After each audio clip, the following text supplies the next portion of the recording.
Well, thank you very much for the opportunity to speak and present today. I know when people hear the term chiropractic or chiropractors, they go to certain places with that. Usually I get this in like gatherings. Oh, you're a chiropractor. Ah. That's all the time. That's like the common golden joke. Never gets old. Not even. Yeah, it's like works. It's just me right now. it's lost its flair, like 17 years ago. Exactly. Yeah.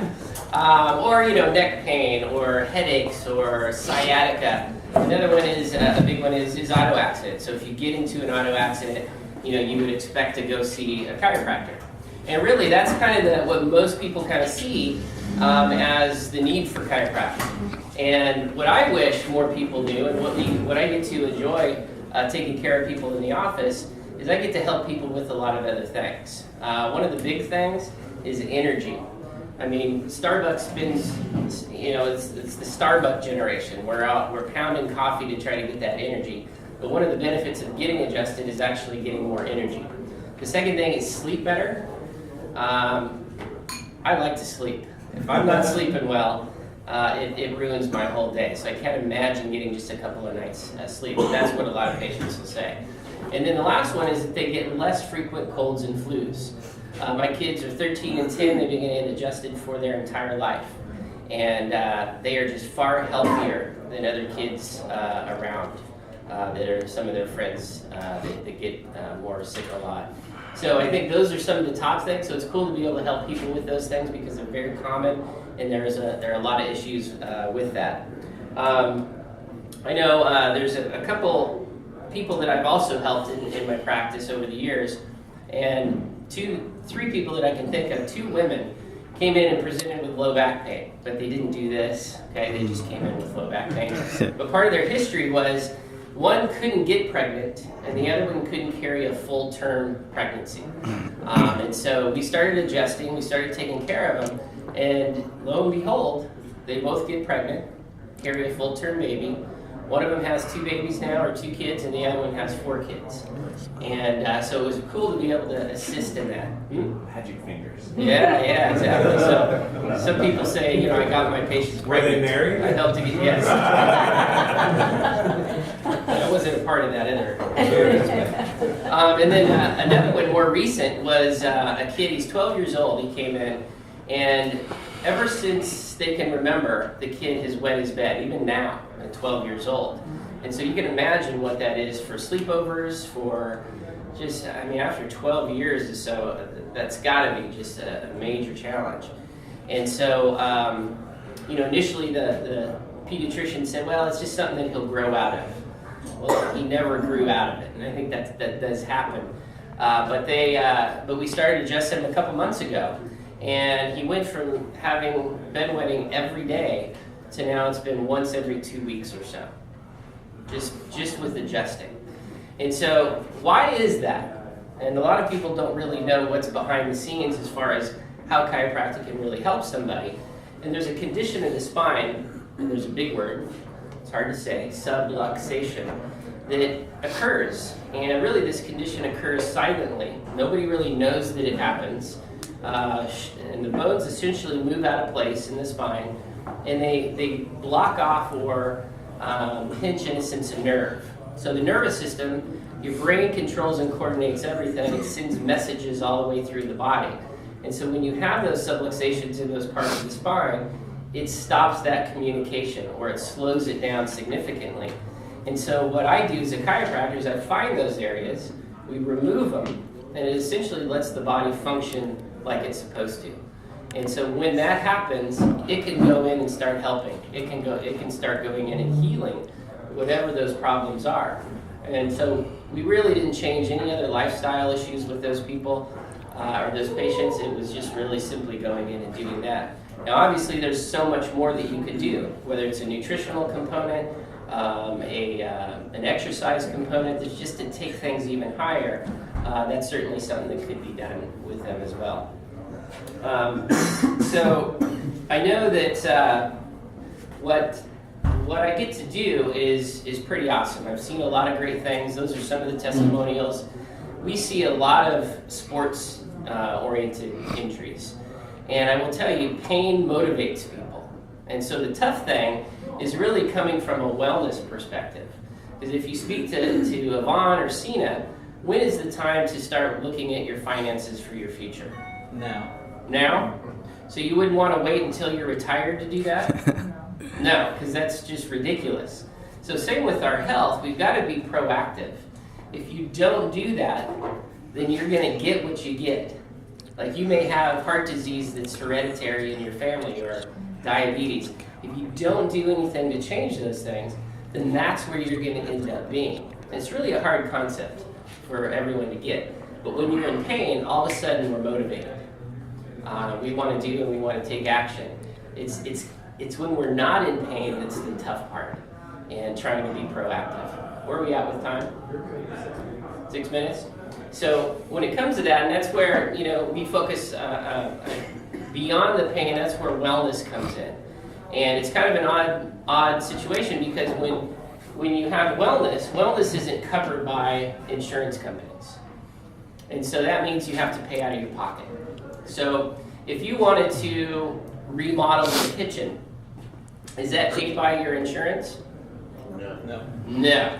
You pay that out of your pocket. So there's a value. You go, I really want to have a nicer kitchen, but you have to pay that out of your pocket. If a tree falls on your house, is that paid by insurance? Yeah. Okay, so it's a different thing, and that's exactly what happens with our bodies. And so you've got to take that money and invest it in your future health. And that's where it really comes. So we'll see patients, I don't know, they'll come in for an injury and, we'll see them a half a dozen times and then they're gone. Okay, and guess what happens 3 months, 6 months later? Same thing. And because the time has been taken, what happens is that injury is allowed to actually become worse and worse. But it just hasn't gotten to the point to where it's started to really interfere with their life yet, that they have then gone, okay, I really got to take care of this. And we see a lot of women in the office, not because, we're all that, but it's because they are far more concerned about their health than men. So men are like, don't worry about it, I'll just push through it. That's what we did in our sports days. So we just don't take the signs in front of us to go and do things. David. So would it be safe to say that while I'm feeling good, I should see you once a month just to stay feeling good, or is there a time period that you would recommend that somebody come in twice a month or every other month, once a month? What is that? A lot of that really depends on your lifestyle. So if somebody has a construction job that's going up and down a ladder, picking up heavy items, they may need a little bit more frequency. But I would say on average, a monthly visit to the office would be great. And that's once you've gone beyond kind of the initial care. Frank mentioned 3 times a week. Not everybody needs 3 times a week. When we see kids, we don't see them 3 times a week. So it really is individualized to you and what your goals are.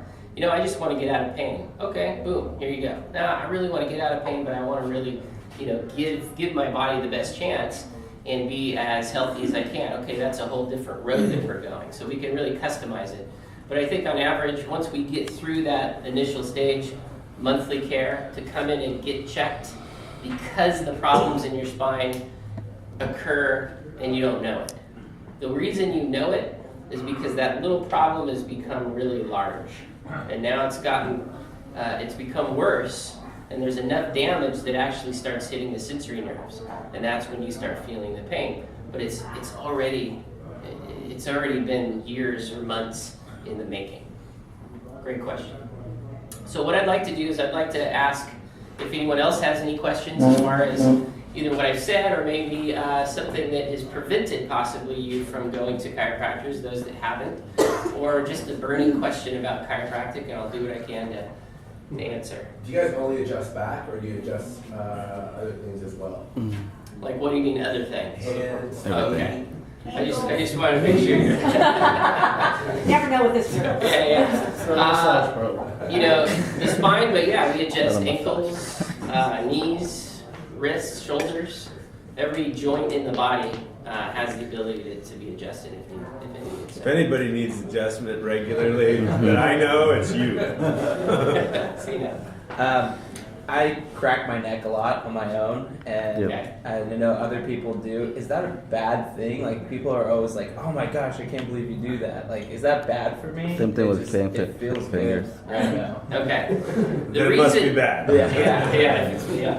The reason you feel like you need to pop it or crack it is because there's something in there that's not right. So then you crack it and it relieves it and you go, that's good.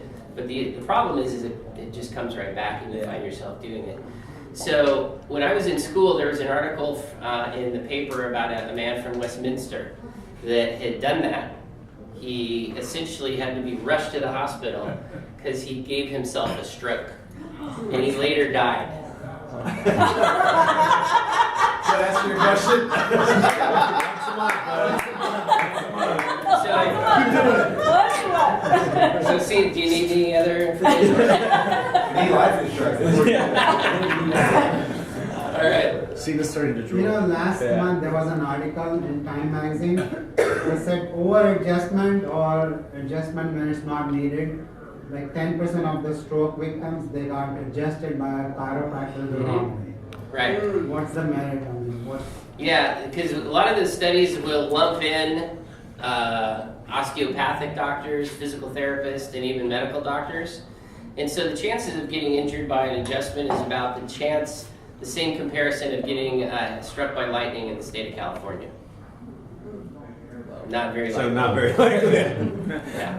So, real quick. What about stress relief? Stress relief? Stress is huge. It is. It certainly is the cause of a lot of issues because we are inundated with stress either emotionally or nutritionally or physically. Stress can just cause the body to go out of alignment. And so when you get back into alignment and get your body functioning better, it has the ability to handle, in a sense, more stress. So people can take on a little bit more. So thank you so much. My time is done.